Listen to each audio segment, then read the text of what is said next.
Good afternoon. It is November 29th, and we will be discussing The Diary of Anne Frank from 1959. But I don't know if I've mentioned to you folks that, Vanessa records these and then they go up on YouTube. Okay. And I've gotten a few emails from people who've actually, from like other parts of the country, have stumbled across us on email and are using our discussions for the basis of their discussion. Ah. So congratulations to all of you. You all have followers on YouTube. So it's quite remarkable, really.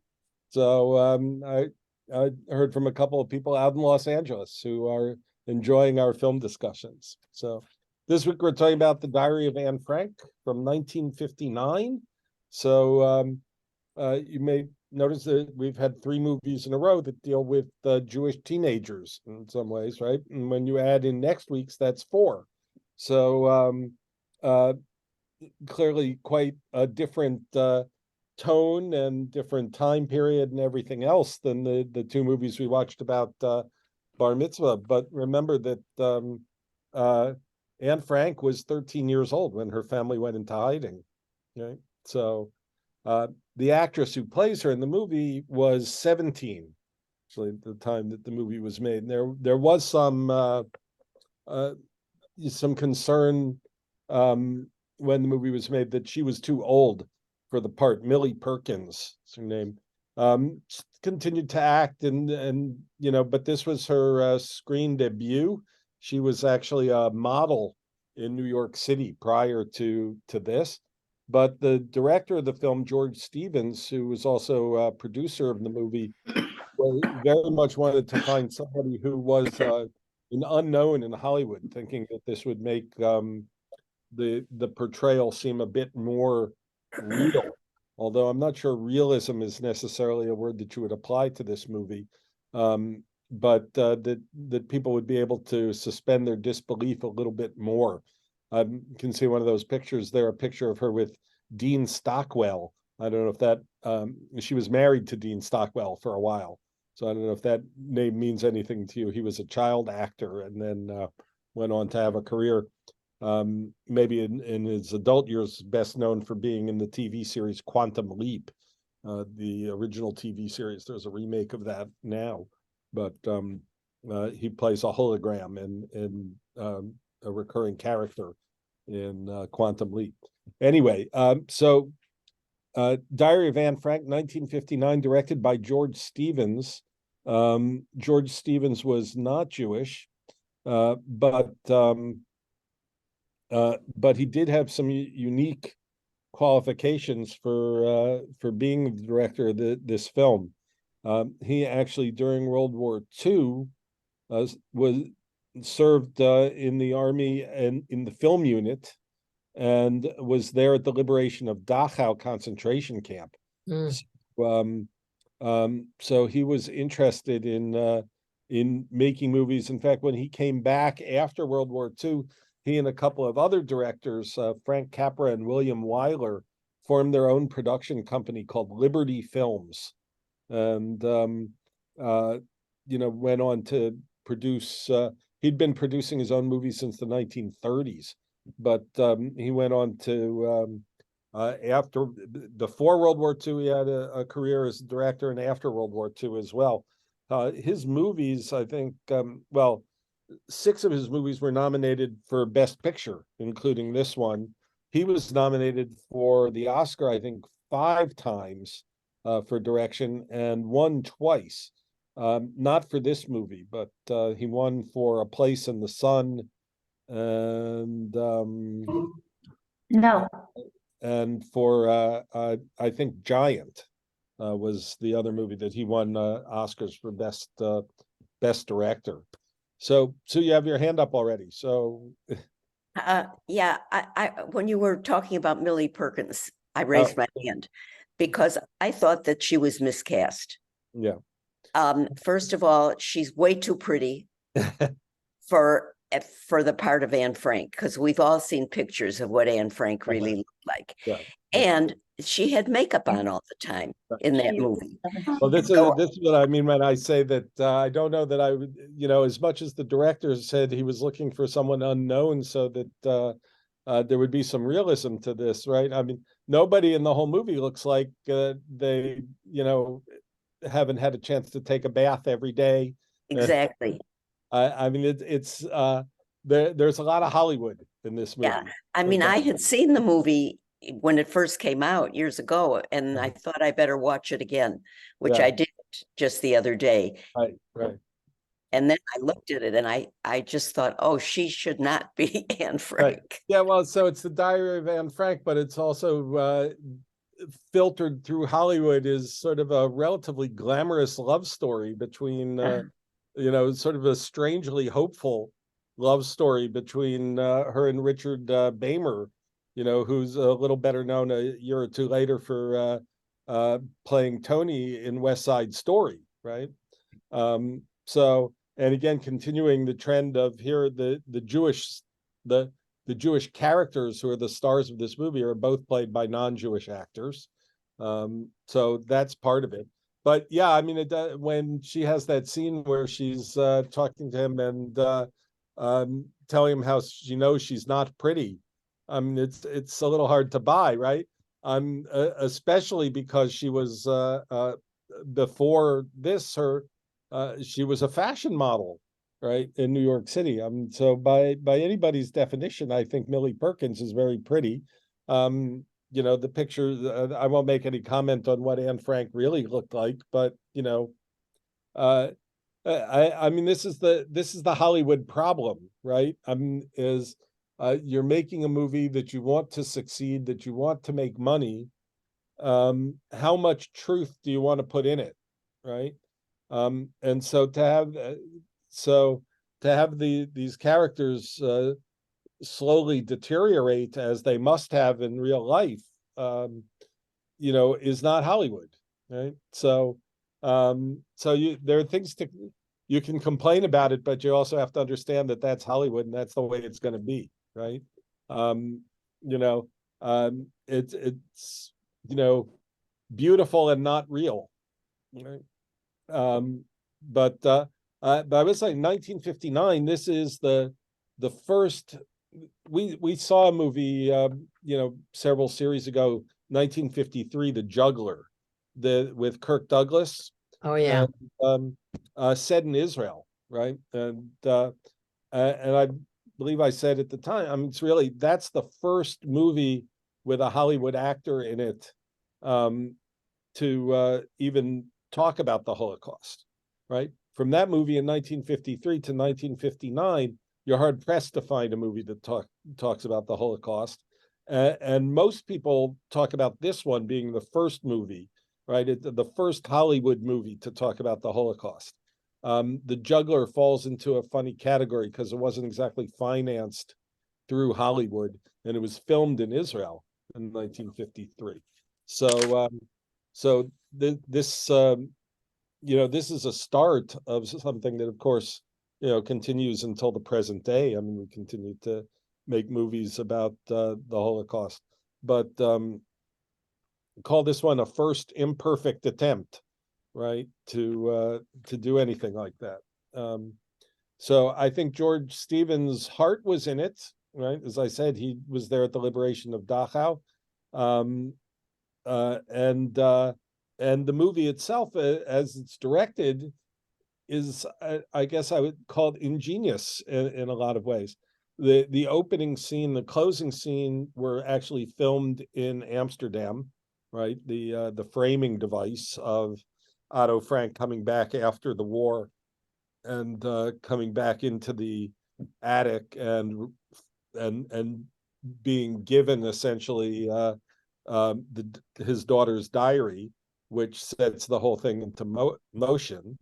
But the other scenes of the movie were filmed on a set, but painstakingly reconstructed set to be as claustrophobic in many ways as the attic apartment was. it's there are a couple of movies like this. Now that the Diary of Anne Frank, of course, published after the war, and then it becomes a Broadway show. 1956, I think, it actually won the Tony for Best Play on Broadway, and it was the adaptation is by a married couple, Francis Goodrich and Albert Hackett. Neither of them is Jewish either. They wrote plays for Broadway. They wrote a number of screenplays, again, before and after this, but they got their start long before this. They wrote the Thin Man movies with oh gosh, with what's his name? Powell, William Powell. Yeah, you know, so they wrote The Thin Man, and after The Thin Man, they wrote musicals like Easter Parade and Seven Brides for Seven Brothers. Oh, They had multiple Oscar nominations for Best Screenplay, right? They wrote the Broadway version of The Diary of Anne Frank and then adapted it for the movies. And Louis B. Mayer from MGM was really interested in making Diary of Anne Frank, but Otto Frank insisted on having final approval of the screenplay, and that didn't work for Louis B. Mayer, so he never actually got to produce that. But so Otto Frank was on set most of the time that this movie was being made, actually. So actually, there's a couple of stories about this. I mean, one involves Shelley Winters, who did win the Oscar for this movie. She won for Best Supporting Actress. She was, I think she was about 37 years old at the time. And she was concerned that she wasn't doing the part justice. And Otto Frank supposedly told her, "You're going to win the Oscar for this movie." And she said, "If I do, I will bring it and give it to the Anne Frank House in Amsterdam." And indeed, she did win.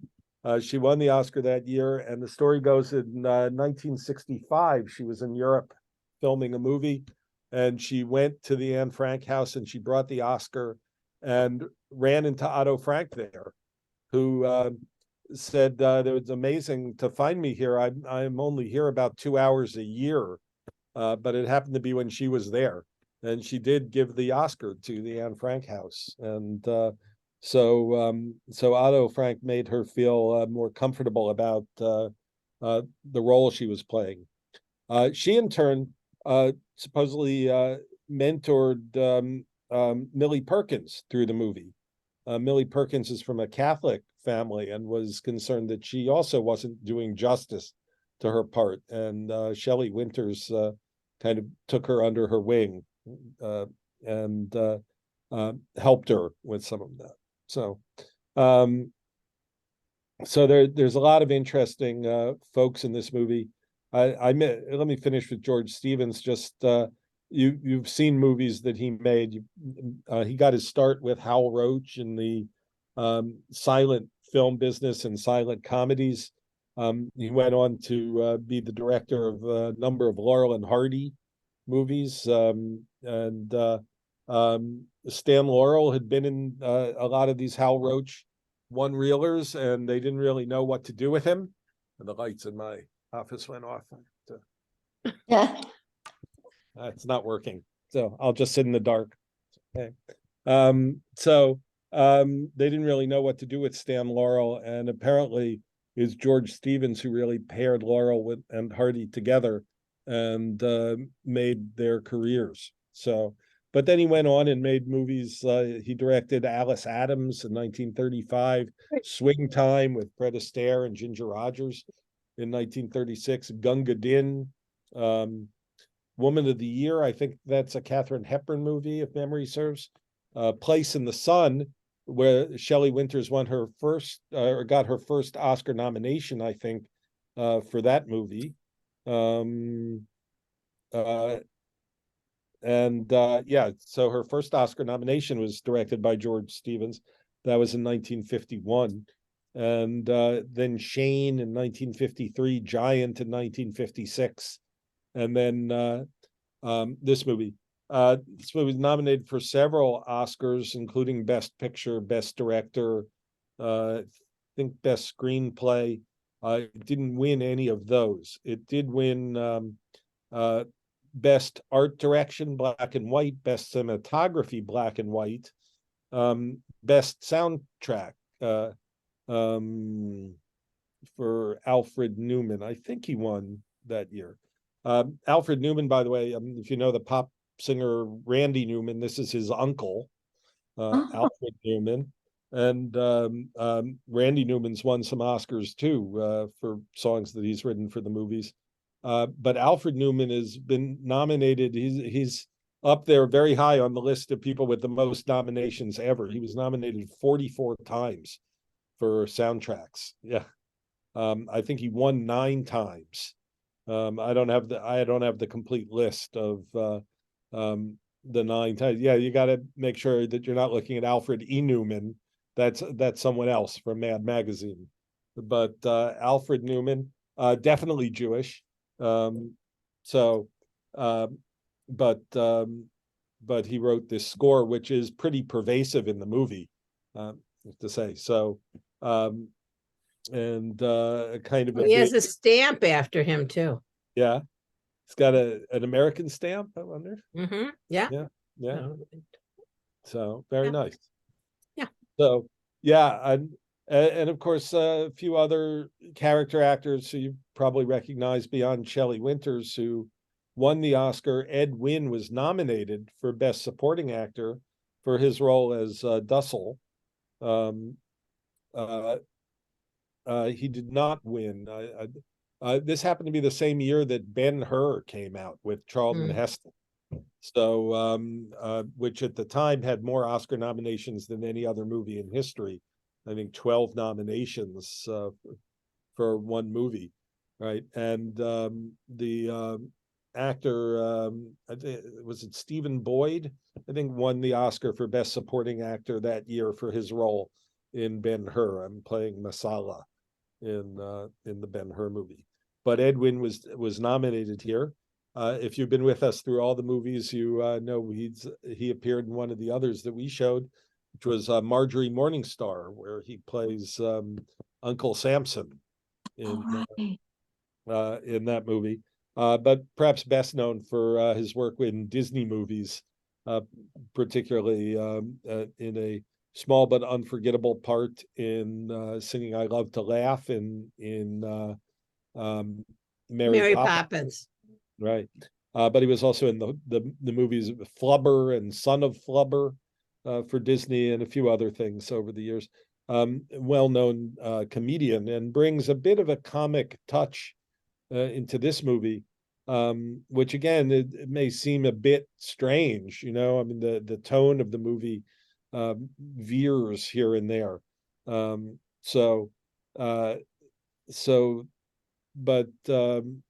But pretty effective. I mean, his sort of paranoia that he brings into the apartment when he comes is an interesting part of the film, right? We also Lou Jacobi is in this movie.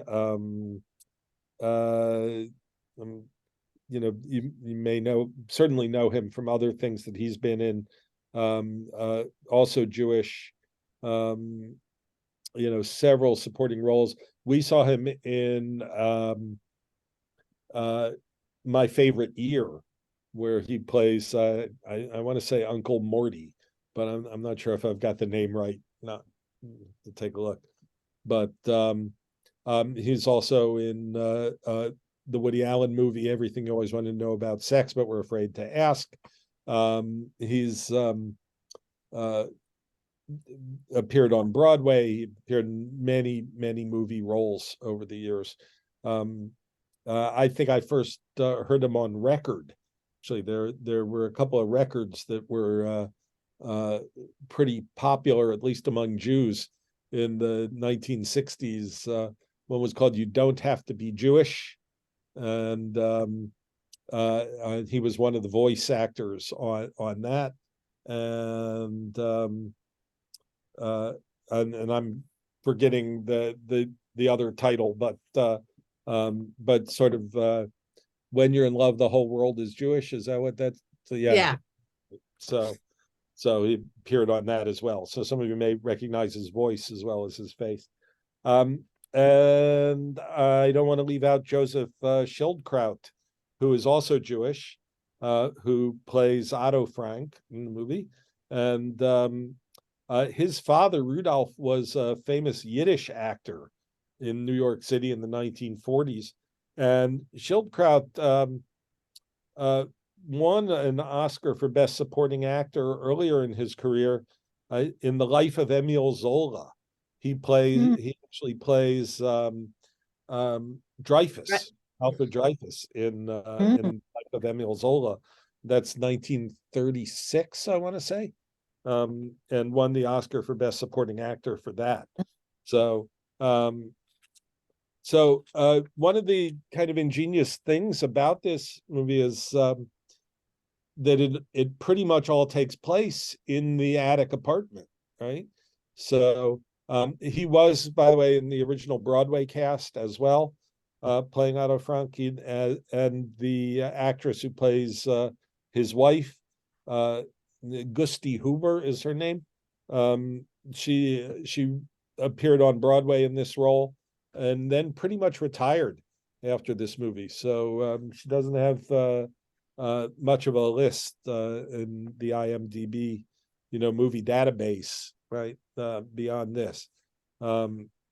I read a little bit about her, and she was supposed to have connections to the Nazis and appeared in their films. I am not aware of this, but okay. Yeah. That's what it said on Wikipedia. She married somebody and retired, though, right? Didn't she marry a movie director or something? Yeah, I'll have to go back and look. And poor Linda's had her hand up. Linda, I'm going to unmute you. What I was just going to say, I was going to go back to when the rabbi was talking about the filming of Anne Frank, the beginning scene and the ending scene. I had the pleasure of being in the house. I was in Amsterdam. I don't know how many of you have been able to go in there, but I went into the museum. So you know that it is very tiny, and it really brought back memories of me being in those rooms and how tiny they were. And it really brings a stark reality of how those people survived, all of them, in that very small area. Right. Yeah. And so the director wanted to make, didn't want to build the set out in a way that made it seem bigger. He wanted the actors to be in close quarters for a variety of reasons.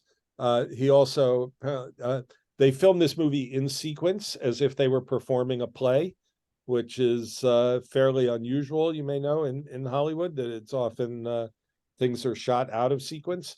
But the actors themselves had the benefit of performing the scenes in order, which was probably helpful to them in many ways. The director did make sure that in the scenes where it was supposed to be cold, that he kept the studio as cold as he could get it. And when it was supposed to be hot, he kept the studio as hot as he could get it. So he wanted, when you're supposed to sweat, you should sweat. And when you should tremble, you should tremble. So he did that. He also, this movie in some ways, if you want something completely different but a parallel, think about the movie Lifeboat, if you've ever seen Lifeboat by Alfred Hitchcock, where you essentially have 8 or 10 people, I don't remember exactly, stuck on a lifeboat together for the entire movie. And virtually the whole movie takes place in that one set with that one group of actors. And how do you make that come alive visually, right, while confining yourself to a space? For Alfred Hitchcock, he liked to set up those problems for himself, right? So the movie Lifeboat is told almost entirely through editing and close-ups, right? It's and this movie has a lot of close-ups as well. Hitchcock then decided not long after he made the movie Rope, where he decided to have no editing, right? So Rope is one continuous take from beginning to end. The only problem he had is that the cameras could only hold about 10 minutes worth of film in those days. So every 10 minutes or so in the movie Rope, it has to go to something that he can match with the next reel of film. So if you watch closely, you can see it in the movie Rope. But for Hitchcock, it was a game. It was kind of a challenge to see if he could make a movie entirely in close up and then make another movie entirely without close-ups, right, without any editing at all. The thing that's most evident, I'd say, in this movie is the editing, right? You see it, these kind of slow dissolves, right, where things appear sort of, it's like double images. Which is a very clever way of dealing with that small space, and a way to sort of bring the outside in from time to time. So, for example, think about Anne's Nightmare, right? Which on stage in the play, you don't see the nightmare, right? In the movie, you actually get to see this sort of dissolve from her in bed to her friend in a concentration camp uniform calling out for her to help, right? So the movie manages to stay in the confines of this apartment while also bringing the outside in, and you get that occasionally with they're listening to music on the radio, and then it switches to they're hearing Hitler on the radio, and you're seeing you're hearing what they're hearing, but you're seeing images of the Nazi rallies, right? So a very clever way that the director manages to work in a little of the outside in. There's also a couple of shots early in the movie to sort of set the stage, right? Like where they're up in the attic keeping silent because the workers are there for the day, and the camera descends right through the floor into the Like office that. below, and then down into the factory below that, right? And then eventually it will come back up through the floor, right, through the second floor up into the attic. So the camera work there is really thoughtfully composed and put together, and gives us the sense of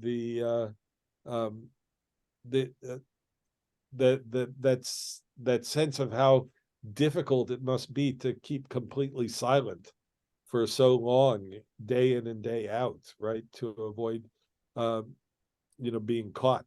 So it's a very I think the movie does ratchet up the tension pretty well and pretty regularly. I mean, the scene with the cat, where the cat almost knocks something off the table and then almost knocks something off the table. Right? I mean, that's a very it's worthy of Alfred Hitchcock, right? It's the tension there. We're seeing something that the characters in the movie are not seeing. That's sort of classic Hitchcock, right? That we're seeing something, and so we're on the edge of our seats about whether or not the cat is going to knock that thing off the ledge. The characters in the movie have no idea that's even happening, right? So it's really pretty remarkable direction, I think, in that sense. The other thing that stands out for me from the direction is these occasionally these very carefully composed tableau of the people up there in the attic. I mean, a couple that stand out in my mind. I mean, there's one where I think the seven of them are all framed by the broken window, the skylight, right? And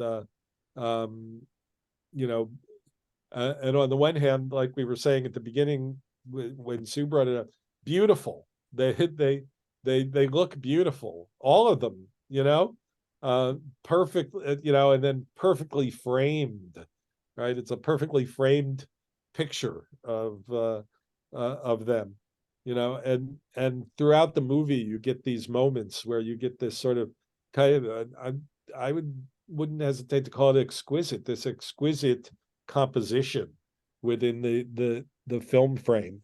You know, quite lovely. And certainly, you know, back in those days, there were 2 cinematography Oscars, one for black and white and one for color. And when there stopped being many black and white movies, not long after this, they merged that award. And so, but at this time, you know, there were still enough movies made in black and white and enough movies being made in color that they were 2 separate categories. But you know, had this movie had to compete, say, with Ben-Hur, it might not have won. I suppose Ben-Hur was kind of a juggernaut that year. But it really is the lighting and the framing and the cinematography are beautiful, you know. So really really kind of extraordinary in that way. So there was one, if you go like 2 rows up, Vanessa, just so people can see, there's a picture of the real Anne Frank there next to picture of the actress who played her. So let's say the resemblance is only superficial between those 2. But I do think that the again, sort of the Hollywood thing, I mean, they cast a 17-year-old to play a 13 to 15-year-old because I think the subject matter, right, they were afraid that people would think the subject matter was too adult to have a child in it. Right. So I do think that that's, you know, these kinds of decisions are, they're artistic, but they're also business decisions, right? So yeah, we've got some hands. So I see Alice and I see Julie. Yeah, a couple of things. Well, in terms of how realistic or how Hollywoodish, I think we all have to realize it was made in 1959. I mean, a movie, I think The Diary of Anne Frank, in fact, when I was looking for it, there are more recent ones. I haven't seen them, but I think it would be done differently in this day and age. But in 1959, I think, first of all, it was made very accessible for non-Jews or people that weren't aware of the story. Yeah.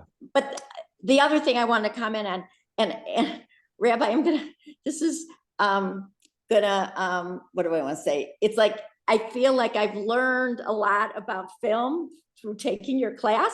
And one of the things I did notice visually was those many takes of all of them, you know, right next to each other, all looking at the same thing. And yes, it was very contrived, but for me, it was like, it made me focus on all of their eyes, which I feel, I mean, of course it went fairly quickly, but if you looked at each of their eyes, I felt like it told a lot about what they were thinking and feeling.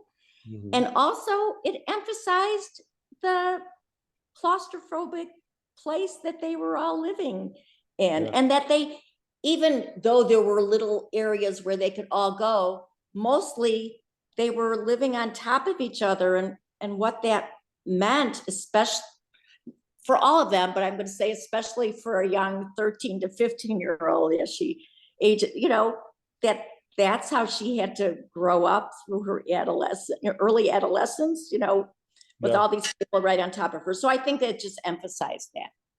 Yeah, I agree. Yeah, there's sort of a watershed in Hollywood. I mean, we sometimes think of the late 60s when a movie like Midnight Cowboy wins the Oscar for Best Picture. You know, that's a huge change in Hollywood. I might put it even a little earlier. I mean, I think the next year, the movie The Apartment, I think is the next year. You know, things start to change already there. But you're right, in the late 1950s, I mean, it's very much an Eisenhower world, right? And that changes in the 60s. So yeah, so they're working within a system that you know, that it couldn't be anything different than what it was, right?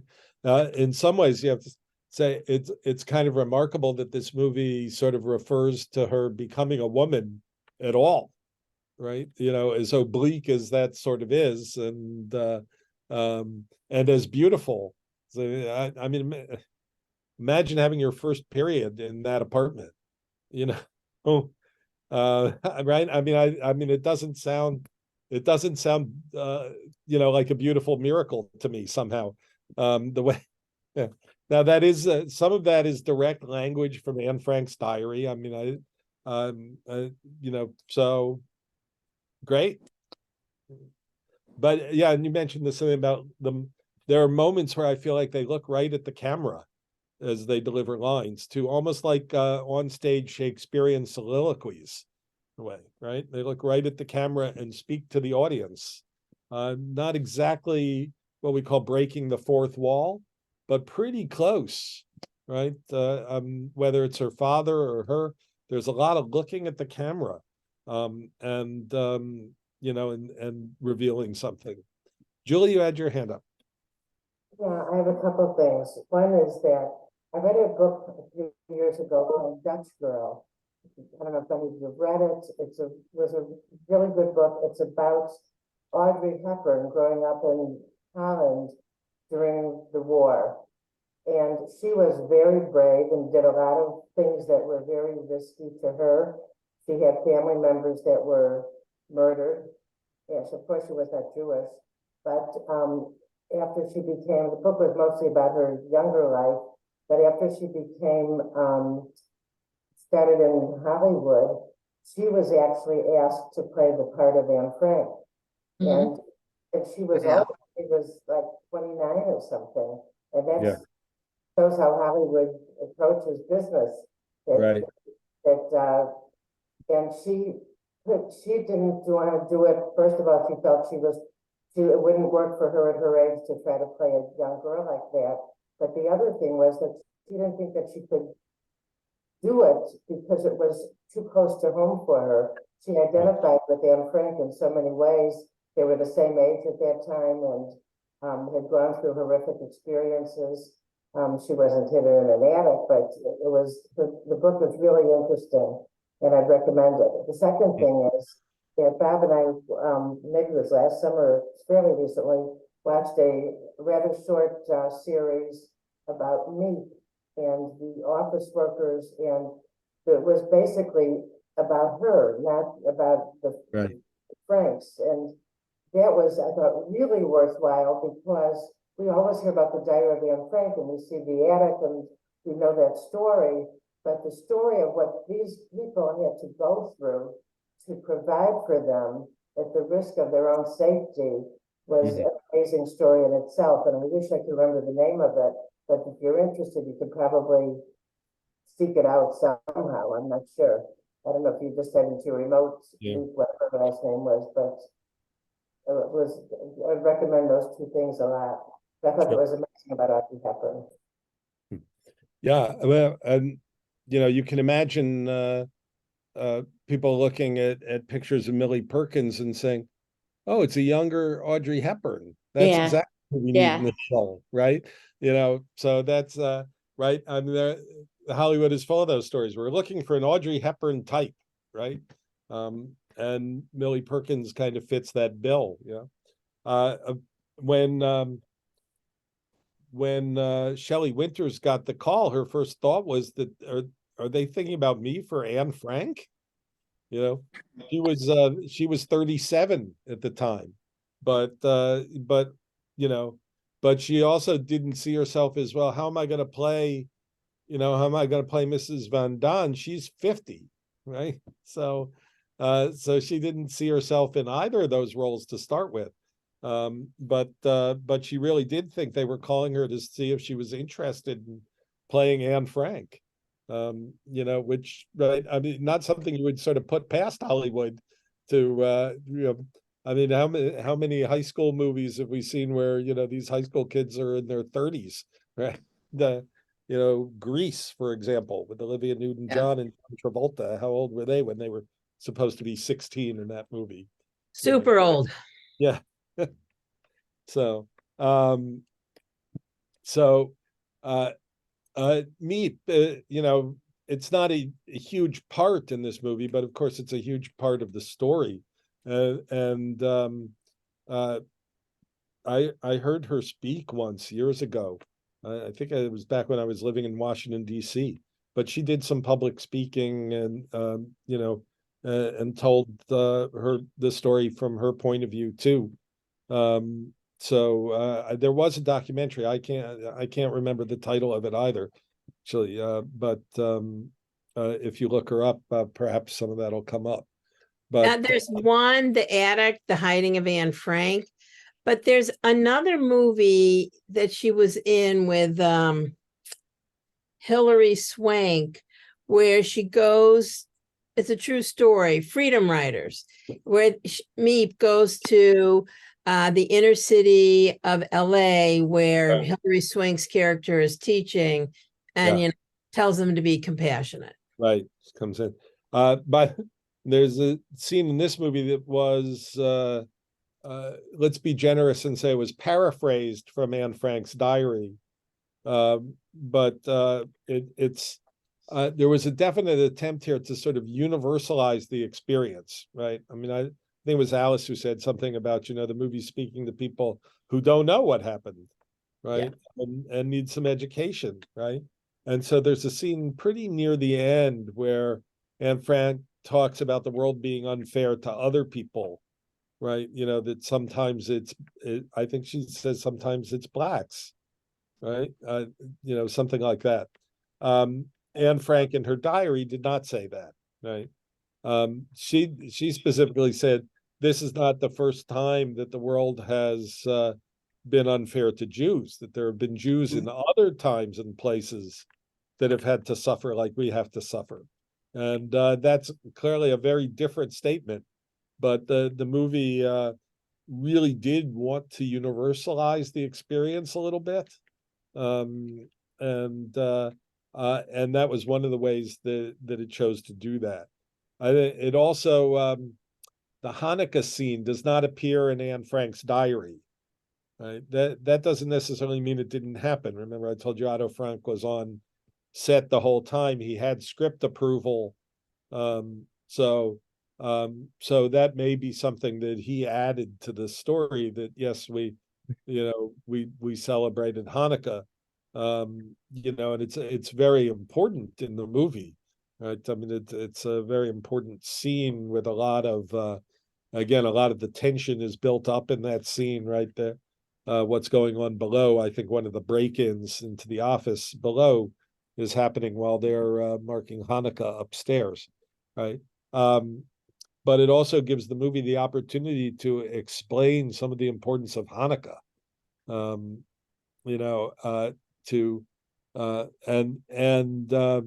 Interestingly, so one of the characters has to play sort of the foil in this, right? So Dussel doesn't know anything about Hanukkah. What kind of Jew are you that you don't know Hanukkah?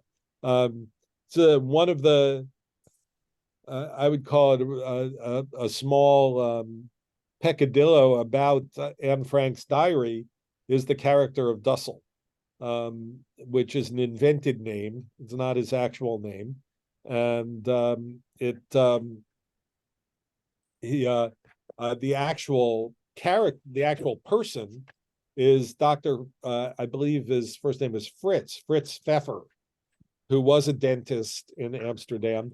By all reports, he was not a bad man or an obnoxious man, and he was, in fact, a Jewish scholar who, so he was not ignorant of Jewish tradition. He may have known more about Judaism and Jewish tradition than anybody else in the apartment. But you can imagine, we're talking about what it's like to spend your adolescence this way. In Anne's diary, she was not kind to the older man who had to share a room with her, right? So she called him Dussel, which basically means idiot. So and so some of Fritz Pfeffer's relatives after the war took some issue with the portrayal of his character, both in the diary and in the movie. But as when you look at somebody's diary, they're not really writing for posterity. I don't think they're writing for themselves. So if she was using that as a way to work out her issues, right? Who are we to second guess that and say, well, she was really unfair to Dr. Fritz Pfeffer. But there is some of that in some of the commentary on this. So I think the line from her diary I mentioned that gets paraphrased is, "We are not the only Jews who have had to suffer." So,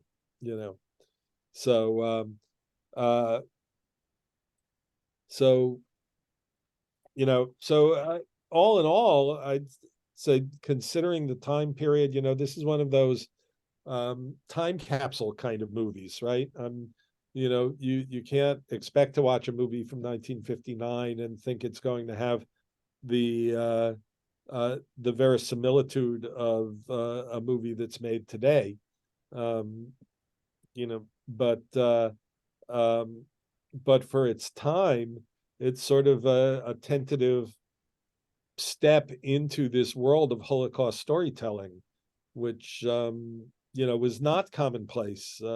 Perhaps it's too commonplace now, but it was not commonplace to do that back then. So everybody involved, I think it's an A for effort as far as I'm concerned, that they tried to do this, and to do it within a Hollywood system that only allowed you to go this far and no farther. You can almost imagine the executive saying, who wants to see a movie about people living in a dirty, dingy apartment, and becoming dirty and dingy themselves? Who wants to see that, right? That would have been a 1950s sort of thing. And then, in more recent years, you get a movie like The Pianist with Adam Brody, which is maybe not perfect, but it's Adrian Brody, rather. But you get the sense, much more of the sense of deprivation, right? In that movie, of hunger. For 1959, I think this movie does pretty good when it has that scene with the New Year's cake, where they're at each other's. Right, about who's going to cut the cake, and Mrs. Van Don always manages to give Mr. Van Don the biggest piece, right? By the way, that thing about the piece of cake, it's hard not to think of Lou Jacoby in the movie Avalon, and "You cut the turkey without me" is kind of his most famous scene in the movie Avalon, right? So he went from cutting the cake in 1959 till cutting the turkey later on in his career. But so I don't know if you have other thoughts about it. Got a few more minutes. Yeah, Elaine? Yeah, I wanted to ask about, they showed the credits at the beginning of the movie. Was that something in the 50s, or it's just for this movie? Yeah. Some choices. Did you know? I just rewatched this as well, and I was surprised that the music went on for quite a while over a black screen before the movie even started, right? Long time. We thought maybe something was wrong with our video. Yeah. Right. Yeah. So I don't think that was common then, but of course, the movie has an intermission also, right? Which was not. It didn't happen in every movie back then. There were shorter movies and longer movies, but if you had a movie that long, it would have an intermission, right? So, Rabbi. So in terms of the credits, I think people made choices. And even now, once in a while, you see a movie that has no credits whatsoever at the beginning, no title, nothing. And you don't even see the title of the movie until the movie's over. Sometimes they have an elaborate credit sequence. When we watched the movie Exodus, for example, there was a whole animated sort of sequence with the title before the movie starts. So different movies do different things. At that time, Rabbi, the credits always came at the beginning of movies. Yeah. And there was I mean, at the it beginning of was, this movie as well, after the, right, you get the black screen and the music, and then that gives way to the sky. You see the sky with birds flying, and eventually the camera pulls down into the skylight and into the And apartment. that's how it ended too, with the birds flying. That But was, yeah, I'm sorry, Julie? that's how it ended also, with the birds flying. Right. Yeah. Yeah. I mean, it's a true framing device, right? I mean, the birds in the sky come down into the apartment. There's Otto coming back after, afterwards, right? And at the end of the movie, after sort of the flashback to life there in the attic, at the end of the movie, you've also got Otto there, and then the camera goes up into the sky. So it's an exact bookend. You had something else, Julie. You're muted. I was just gonna say that back in the fifties and at that time, we didn't even realize what we were missing, not to know who the gaffer was or who catered the cast or who drove around the actors. I mean, all this stuff that we see going for 5 minutes after a movie, it's over. There's nobody who's connected in any way with that movie who doesn't get into the credits. Right. Yeah. It's really a riot almost.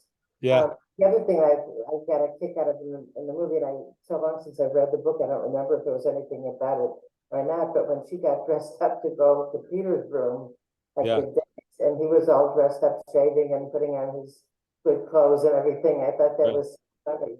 And I just got a kick out of it. It was very cute, but I was Yes. wondering how much of that was Hollywood. I can't imagine that, who knows, who knows? Right. It's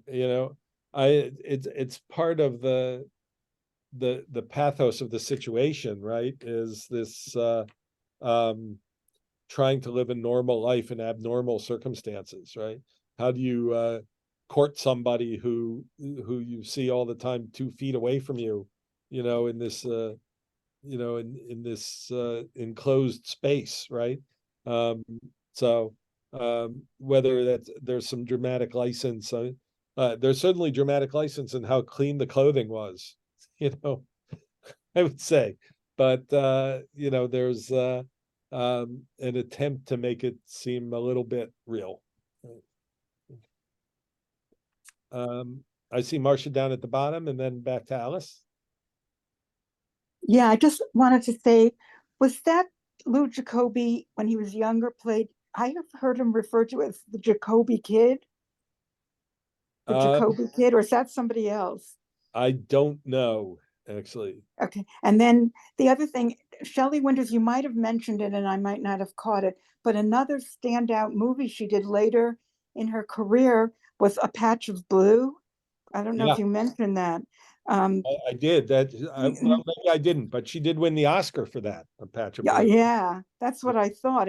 And Sidney Poitier, I don't know if he was nominated for anything, but that's an amazing movie, A Patch of Blue, because it's got, racism and Yeah. Child abuse and all of that in it. Right. And then I was going to say, I too, it was 1969 when I visited the Anne Frank house, and I remember being haunted and just by it. But I just want to mention something. I used to go to Paris for doll events, and on my way to a very small little doll shop that had like the whole history and antiques and all that stuff, I passed by this like park that was kind of out of the way. It was in the Marais, and then I saw that it was called the Parc, the Jardin, the Garden of Anne Frank. And I walked in, and this is in Paris. And there's this amazing tree, and it's a chestnut tree. And it said was put here as a memorial to Anne Frank, who the only part of like nature she could see, because she couldn't go outside, out her window, was a chestnut tree. And she referred to it in her diary. And so they planted this chestnut tree in her memory, and they have a brief history of what Jews suffered under the Nazis, and they in particular, how they had to go and hide, and they eventually succumbed to the brutality of the Nazis. And so I just wanted to mention that if you're ever in Paris, to try to find it. Yeah, yeah. So Patch Blue is 1966. So about so 7 years after this movie was made. So Hollywood's becoming more realistic as time goes on, right? And as much as some of these earlier movies want to talk about anti-Semitism, racism, a variety of different things, it takes a while before they can really take them on. And I would say even now, if you go back and watch A Patch of Blue, you'll feel that even in 1966, it's not where we are now, right? But a very good movie, and one of Shelley Winter's 2 Oscars.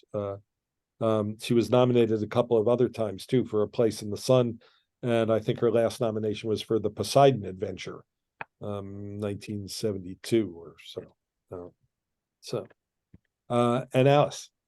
Yeah, I just wanted a little historical note. At the end of the movie, when Otto Frank comes back and he's talking to Meep and Mr. Crawler, they talk about how they think the family was found out about the typewriter being stolen and everything. I've read recently, there is a book, there are a group of people that have continued to do research on how they think the Franks were found out. Had nothing to do with that. And they really feel that it was another family that could see into their apartment. And actually, I didn't read the book, I read about it, but I think they were saying that it was another Jewish family that was being threatened. Right. And they kind of, spilled the beans, like, yeah, we think there's this family in hiding. Anyways, I'm sure if you Google something about, the Franks, but again, there's a whole group of people that have been doing recent research on it. So that whole typewriter thing, that was what probably maybe what they knew or they thought they knew at the time. Right. Well, this movie, in a sense, is not a whodunit, right? No. It's not about who No. revealed it. And the truth is that it is a mystery. And I don't know that we'll ever know for sure. There are a lot of different theories. One of them, and I'm not sure if this is the one you're talking about, is that there was a Jewish notary, Arnold Vandenberg, I think was his name, who, in order to save his own family, was giving up other names and families. Yeah, I think that might have been it. That's I think the most recent sort of thing that I've seen. But over the years, there was thought that it was a workman, that there was the wife of a workman. There are a bunch of different stories about this, none of which are proven. At the Anne Frank house themselves, I think their working theory is that it actually nobody informed on them, that it actually has to do with the grocer across the street got arrested for essentially for black market activity, and they were using forged from the factory where the Franks were staying up above, they were using forged ration books and things like that, so that it actually has to do with simply a crackdown on the black marketeering that find them. So that's possible as well. But that's what it actually says at the Anne Frank house. And if you want to talk. Yeah. Okay. Yeah, Hubert. Yeah, just the whole thing is really my thing is it's really a shame that these Nazis were still intent on killing Jews, and the war was basically on its way out. Yeah. That's again one of the saddest things about this story, both within the movie and in real life, right, is that a month or two later, and Anne Frank might even still be around, right? Yeah. Right. That's the you're absolutely right. It's it was practically the last thing the Nazis gave up on, was killing Jews, so So, and this, I mean, that's what makes Anne Frank such an important story and such an important symbol in some Yes. ways, is that she really is one of the last victims, you know? So, But, but if you could just have stayed safely in hiding a little bit longer, right? They all would have survived. Yeah. I had read though that her writing was so fabulous that she would have been a really well-known writer had she lived. And the book has been translated into so many languages. When we left the house, the museum had it in I don't know how many languages, but a lot. I think I read somewhere 55. Wow. Translated to 55 different languages. And you know, yeah, you know, a lot of amazing talent was lost in the Holocaust. I mean, musicians and artists, writers, and you know, the world has not recovered from that. Not just the Jewish people, the whole world has not recovered from that loss of creativity. I think that that the Holocaust symbolizes. So, But she actually died of what, pneumonia or some sort of illness. That's right. She wasn't killed by the Nazis, I don't think. Typhus, Yeah, typhus, Well, in camps, though. Typhus. so typhus. not killed by the Nazis in the sense that she wasn't put into a gas chamber, Yeah, Yeah. but It was a but she disease, had an illness. typhus. It, it just comes from bad sanitation. Typhus. yeah. Mhm. If you treat people like they're not human, this is what can happen. Right. Julie, I think last word, because we're running over. Yeah, I've got to go. Julie, do you want to unmute her? Oh, We're just gonna mention, Aaron Elster, who was one of the survivors from the Holocaust Museum in Skokie. When I was watching this, I couldn't help thinking about Aaron, who lived for 2 years in an attic by himself with no heat in the winter and the tin roof over his attic. Yeah. But he was by himself and just a young boy with no toys. Yeah. And it's really a remarkable story. Yeah. And these stories Yeah. go on and on. we've heard him speak, and in the Holocaust vein, this Sunday, 9:30 Lox and Bagels, 10 o'clock program, Danny Green, Alan Green's son, will be talking, and he was very influential and worked on the Ken Burns Holocaust series. So in the same subject matter, we'll see you on Sunday, and if you need anything else, let me know. He's a terrific speaker. Yeah, it's going to That's be a all- good morning. Online or in person? Yes. Gamzeh, both. But So it's streaming. So he's here in person. He's here in person, but it's not Zoom, it's streaming, people. Use the link in your My Macomb at home. Streaming thing. Okay. All right. What did you say about streaming? It's streaming. We're streaming him. So to stream anything, you just go to mymacomb.org, worship streaming. Oh, good. Okay, thank you. All right. Be well, everybody. Bye-bye. Thank you. Bye-bye. Bye.